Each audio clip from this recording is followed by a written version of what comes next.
Gracias por la invitación. Bien, para hablar de biomarcadores, en primer lugar es necesario definir qué es un biomarcador y es una característica biológica que se mide objetivamente y se evalúa como un indicador de procesos biológicos normales, procesos patológicos o respuestas farmacológicas. A día de hoy en melanoma, como todos sabemos, tenemos ciertos biomarcadores validados de uso clínico. El más relevante son las mutaciones de BRAF, conocidos por todos, que nos permiten seleccionar pacientes candidatos a una terapia dirigida. Y otro biomarcador muy relevante es la LDH sérica, también validada como biomarcador pronóstico en melanoma avanzado, incluido en nuestro actual sistema de estadificación. De forma adicional, en melanoma se están investigando, como ya se ha comentado, numerosos biomarcadores, fundamentalmente en el área de la predicción de respuesta a inmunoterapia. También es muy interesante que se ha comentado biomarcadores predictivos o pronósticos que nos permitirán seleccionar pacientes para esas terapias. Yo me voy a centrar en los biomarcadores predictivos de respuesta a inmunoterapia. Y en este sentido se han descrito biomarcadores tisulares, biomarcadores circulantes y otros subtipos de biomarcadores, como por ejemplo la microbiota. El biomarcador tisular más estudiado ha sido la expresión de PDL1, que ya sabemos que se asocia con una mayor probabilidad de respuesta objetiva, de supervivencia en tratamiento con anti-PD1, pero también sabemos que la ausencia de expresión de este biomarcador no excluye la probabilidad de una respuesta y es por ello que, a diferencia de otros tumores, en las guías de melanoma no se recomienda de forma sistemática antes de iniciar una inmunoterapia en pacientes con melanoma. Y ya los resultados del CheckMate 67 pusieron de manifiesto que no todos los pacientes van a tener un beneficio significativo con la combinación y que los pacientes con expresión de PDL1 inferior al 1% son los que van a tener ese beneficio adicional en tratamiento con la combinación versus monoterapia, pero que los tumores con expresión de PDL1 superior al 1% no experimentan beneficios adicionales de tratamiento con inmunoterapia. Luego, quizás no nos sirve para seleccionar qué pacientes van a llevar o no inmunoterapia, pero sí para saber qué pacientes se van a beneficiar más de ese tratamiento combinado, que por otro lado sabemos que tiene mucha toxicidad. La expresión de PDL1 tiene un problema, es el método de evaluación, hay una gran heterogeneidad, se han descrito distintos anticuerpos, distintos sistemas de puntuación, no hay un consenso en cuanto al punto de corte y hay distintos factores que influencian su expresión, entre ellos el subtipo de melanoma. Por ejemplo, el melanoma desmoplásico tiene una mayor expresión y tiene una mejor respuesta a inmunoterapia, lo sabemos. O también el origen de la muestra. En este estudio, estos autores tratan de evaluar si esa capacidad predictiva del PDL1 puede variar en función de la muestra que analicemos. Y sí que identifican que cuando la analizamos en tumores primarios o en metástasis cutáneas, la capacidad predictiva de PDL1 es menor que si lo analizan en metástasis ganglionares. Luego, el origen del tumor nos va a variar este biomarcador. Otro de los biomarcadores más estudiados es la carga mutacional, definida como el número total de mutaciones codificantes en una muestra tumoral. Es el resultado del acúmulo de mutaciones como consecuencia de distintos procesos, la exposición a la radiación ultravioleta, al tabaco, alteración en mecanismos reparadores. Estas mutaciones son reconocidas por células presentadoras de antígeno y, tras un procesamiento interno, dan lugar a la generación de nuevos péptidos antigénicos o neoantígenos que estimulan la respuesta del sistema inmunitario. Ya hace años se demostró que los tumores con una mayor carga mutacional presentaban una mejor supervivencia libre de progresión y una mejor supervivencia global, que había una mayor reducción del volumen tumoral. Y esto llevó a la aprobación por parte de la FDA de pembrolizumab en tumores con una carga mutacional superior a 10 mutaciones por megabase. Si bien, si nos fijamos, en este estudio no se incluían melanomas, a pesar de que sabemos que el melanoma son los tumores con una mayor carga mutacional inducida por esa exposición a la radiación ultravioleta. Diversos estudios posteriores también han demostrado que en melanoma la carga mutacional nos permite diferenciar a aquellos pacientes que van a tener un mayor beneficio, una mejor supervivencia libre de progresión y global, tanto en monoterapia como en terapia combinada, si bien el beneficio parece más significativo con monoterapia. De nuevo, la metodología nos limita. La carga mutacional se analiza mediante secuenciación masiva, bien por secuenciación de todo el exoma o bien por secuenciación con paneles dirigidos que nos van a permitir inferir la carga mutacional a partir de regiones codificantes específicas. Se han desarrollado a este respecto dos paneles distintos. Uno está aprobado por la FDA, otro desarrollado por el Memorial.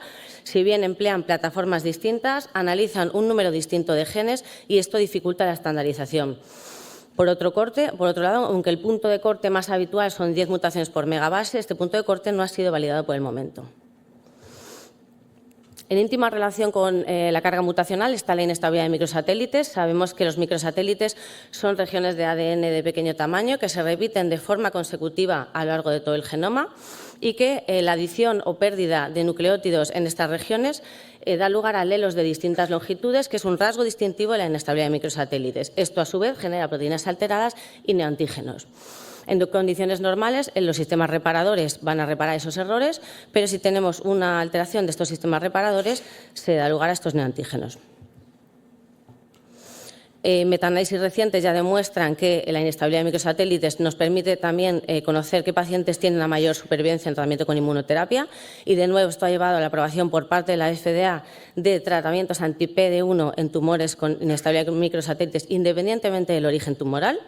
Si bien cabe destacar que la mayor parte de los estudios analizan cáncer colorectal, cáncer endometrio y cáncer gástrico. ¿Qué sabemos en melanoma? Pues datos procedentes de casos clínicos aislados parecían sugerir que la inestabilidad de microsatélites también es un buen biomarcador de inmunoterapia.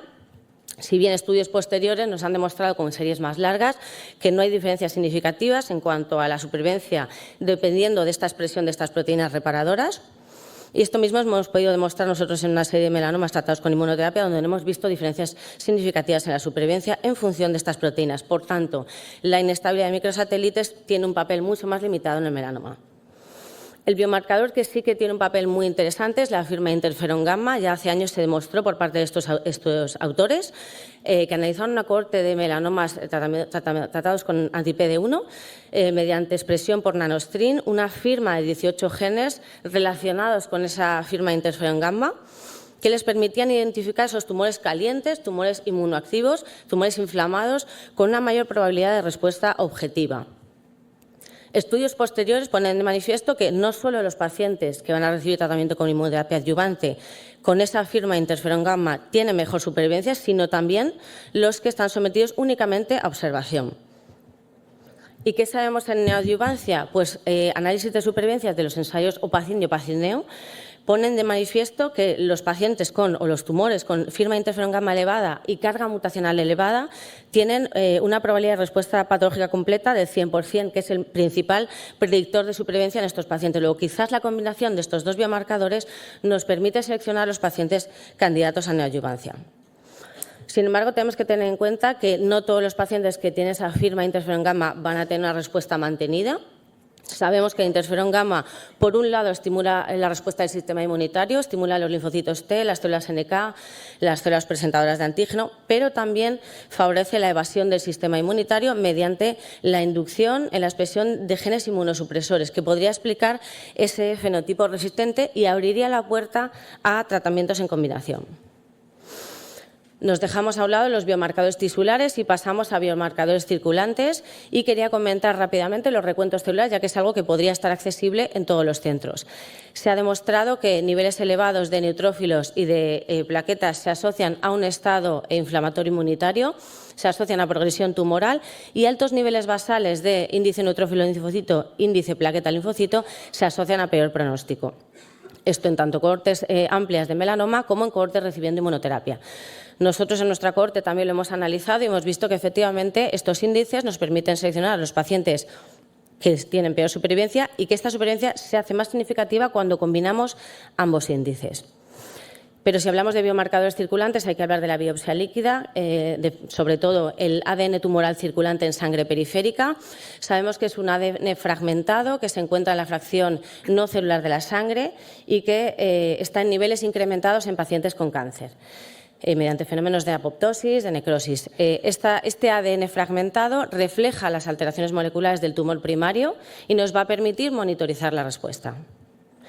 Estudios pasados en melanoma avanzado de hace tiempo ya sabemos que baja carga de ADN tumoral detectable se asocia a una mayor probabilidad de respuesta con terapia dirigida y con inmunoterapia y una mejor supervivencia, que niveles negativos basales o que la negativización en las primeras semanas de tratamiento se asocian a mejor respuesta y mejor supervivencia, pero que niveles elevados, como en el caso de esta paciente de nuestro centro, o incrementos posteriores durante su evolución, se asocian a baja respuesta al tratamiento y a progresión tumoral.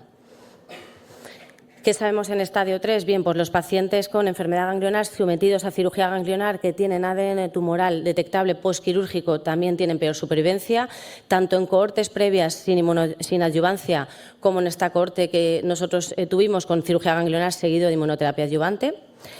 Y de nuevo, ¿qué sabemos en neoadyuvancia? Pues datos de pacientes de los ensayos OPACIN, NEO y PRADO reflejan lo mismo, ¿no? El ADN tumoral detectable postquirúrgico se asocia a peor supervivencia, refleja una mayor probabilidad de recurrencias, si bien estos autores llaman la atención que un ADN tumoral detectable postquirúrgico negativo no excluye la probabilidad de una recurrencia.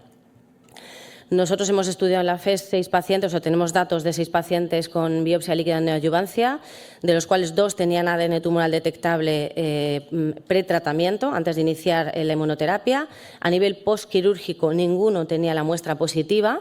De los 6, 5 están libres de enfermedad y una paciente sí que ha progresado a pesar de ese ADN tumoral detectable negativo. Luego, un negativo no excluye la probabilidad de una recurrencia. Y finalmente, dejando a un lado los biomarcadores tisulares y circulantes, me gustaría hablar de la microbiota intestinal.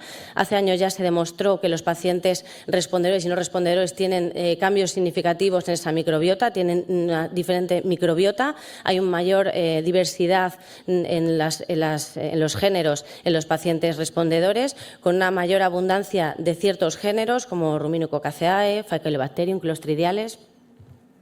Estudios posteriores en los que se ha realizado incluso trasplante de microbiota fecal demuestran que si trasplantamos la microbiota de un paciente que ha tenido una respuesta a inmunoterapia a un paciente que ha progresado de inmunoterapia, se consiguen respuestas objetivas.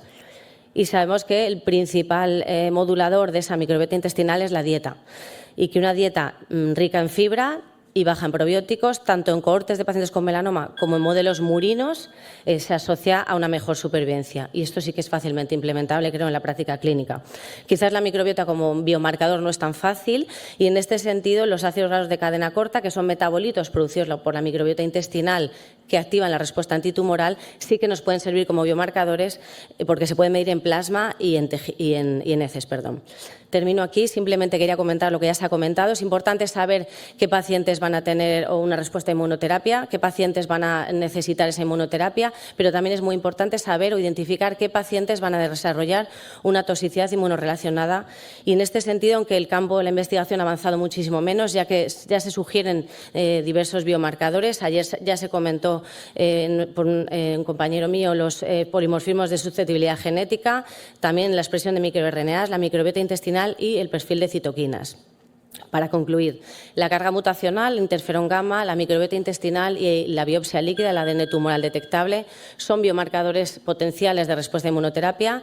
Los polimorfismos, el perfil de citoquinas y la microbiota de toxicidad inmunorrelacionada, si bien estos biomarcadores necesitan ser validados en estudios prospectivos, pero seguramente el futuro es la combinación de estos biomarcadores para poder seleccionar bien a nuestros pacientes, a qué pacientes les vamos a dar inmunoterapia, qué pacientes van a tener una mayor probabilidad de respuesta y qué pacientes van a tener una mayor probabilidad de toxicidad inmunorrelacionada.